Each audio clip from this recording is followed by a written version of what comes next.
सद्गुरु देवचन्द्रजी तथा प्राणनाथजी भनेको को हुनुहुन्छ, यो बुझाइदिनुहोस् न।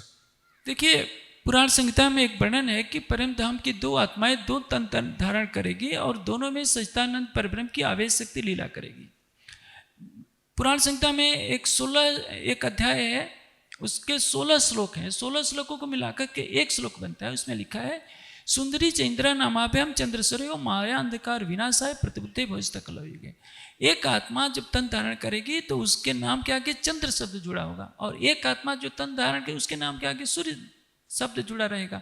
संस्कृत में मिहिर का अर्थ सूर्य होता है और देव चंद्र, उसी तरह से मिहिर राज, तो मिहिर का अर्थ सूर्य होता है, सूर्य का अर्थ ब्रह्म भी होता है। इसलिए दोनों तनों में सच्चिदानंद परब्रह्म ने लीला की और इन दोनों तनों से परम धाम के ज्ञान का प्रकाश किया। इसलिए हम उनको अपना आदर्श मानते हैं कि इन तनों में परब्रह्म ने लीला की है। स्वयं संवेद यो के हो? सुसंवेद क्या है? हाँ, सुसंवेद का अर्थ होता है आत्मवेद, जिसके द्वारा आत्म तत्व को समझाया जाता है। जैसे छांदोग्योपनिषद में कथन है, इतिहास पुराण पंचमो वेदा नाम वेदा। मैं थोड़ा अभी वेदास्पद है, थोड़ा टाइम ज्यादा ले सकता हूँ।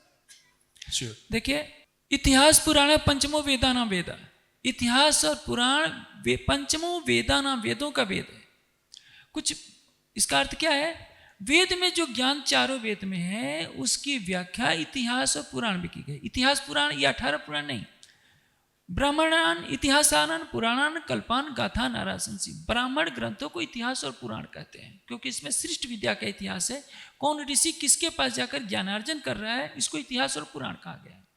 इसमें वेदों की व्याख्या है, आत्म तत्व की बात है। जैसे बृहदारण्यक उपनिषद है, उसमें जनक के दरबार में सभा लगी है, आत्मा परमात्मा की बात कर रही है। तो इन ब्राह्मण ग्रंथों को इतिहास पुराण कहते हैं, इसको पंचम वेद वैदिक मानते हैं। मध्यकाल में कि जो दार्शनिक विद्वान होते हैं वो कहते हैं कि महाभारत पंचम वेद है। पंचम वेद क्या है? सुसम वेद। जो आत्मा वेद का प्रतिपादक विषय क्या है? आत्मा, परमात्मा, जीव ब्रह्म और प्रकृति का ज्ञान है। आत्मा का है, परमात्मा का है और प्रकृति का ज्ञान है। तो जिसमें आत्मा और परमात्मा का ज्ञान हो, हमारे वैदिक साहित्य में उसको उपनिषद कहते हैं, उसका वेदांत कहते हैं। वेदस्य अंत, वेद का निर्णय ही वेदांत है। इसलिए सबने क्या कहा, किसी ने महाभारत को पंचम वेद कह दिया, किसी ने ब्राह्मण ग्रंथों को पंच इतिहास पुराण पंचमो वेदा नाम कह दिया। तो कुछ पौराणिक होते हैं, कहते हैं कि नहीं हमारे तो रामचरितमानस ही पंचम वेद है। कबीर पंथ वाले कहते हैं कि नहीं सोसम वेद आत्मवेद तो हमारा पंचम वेद वो बीचक है।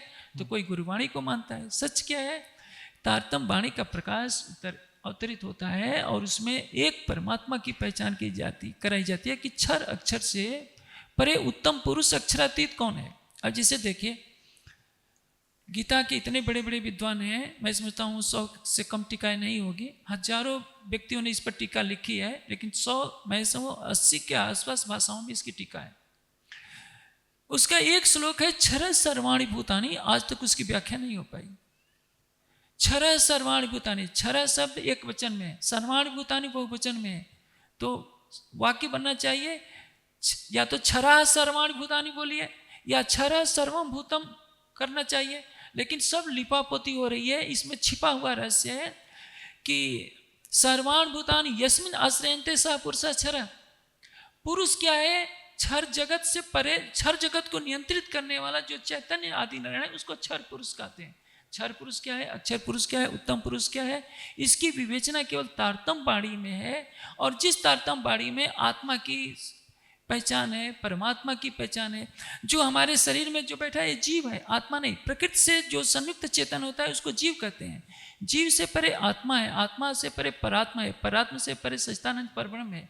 इन रहस्यों का ज्ञान संसार के किसी भी ग्रंथ में नहीं। ऋषियों की जो व्याख्या है उसमें भी ये ज्ञान नहीं है। इसलिए केवल तारतम वाणी को ही सुसम वेद कहलाने का अधिकार है, क्योंकि उसमें आत्मा और परमात्मा के यथार्थ स्वरूप की पहचान है। साकार है कि निराकार है, संसार में है, संसार से परे है, इसकी विवेचना आज तक तो कोई कर नहीं पाया था। इसलिए जो हमारी तारतम वाणी है केवल वो सुसम वेद है। वैसे तो सब्जी के मार्केट में जिसकी सड़ी गली सब्जी वो भी कहता है कि केवल मेरी सब्जी अच्छी है। खट्टे अंगूर वाला भी कहता है कि मेरे अंगूर सबसे मीठा है। तो इसको रोका तो नहीं जा सकता, लेकिन निष्पक्ष कोई विवेचना करेगा तो पता चलेगा चारों वेदों को पढ़कर कि ये तारतम वाणी ही केवल सुसम वेद है। भागवत और ब्रह्मवाणी एक ही है या फर्क है इसमें? कहाँ राजा भोज, कहाँ गंगू तेली। वाणी से भागवत तो गोपड़ों की कहानी है, किताब है, जिसमें अब बताइए, भागवत में लिखा है कि जब श्री कृष्ण जी का नग्नजित की बेटी से विवाह हुआ, उसने 9 अरब सेवकों को दान में दहेज दिया। 9 अरब तो सारी दुनिया की जनसंख्या नहीं है, तो 9 अरब को कृष्ण जी ने द्वारिका में कहाँ रखा होगा? तो वैसी पुस्तक को आप वाणी से तुलना करेंगे तो प्रश्न संभव ही नहीं। इसलिए मैं ये प्रश्न को प्रश्न होने के लिए मेरी कहा या पूछा आपको। ऐसे ये 18 पुराणों में झूठी काल्पनिक बातें लिखी हैं, झूठी बातें लिखी हैं। तो मैं इसको, हाँ, जो सुखदेव जी ने जो महाराज का वर्णन किया वो छोटा सा ग्रंथ रहा, कालांतर में बढ़ते बढ़ते 18,000 श्लोकों का ये पोथा बन गया है, जिसमें कितनी कहानियां झूठी हैं, वेद विरुद्ध मान्यताएं, इसलिए वाणी से तुलना करने का प्रश्न ही नहीं होता। अधिक जानकारी हेतु हमारी वेबसाइट www.spjin.org पर आएं और हमारे YouTube चैनल को सब्सक्राइब करें। धन्यवाद।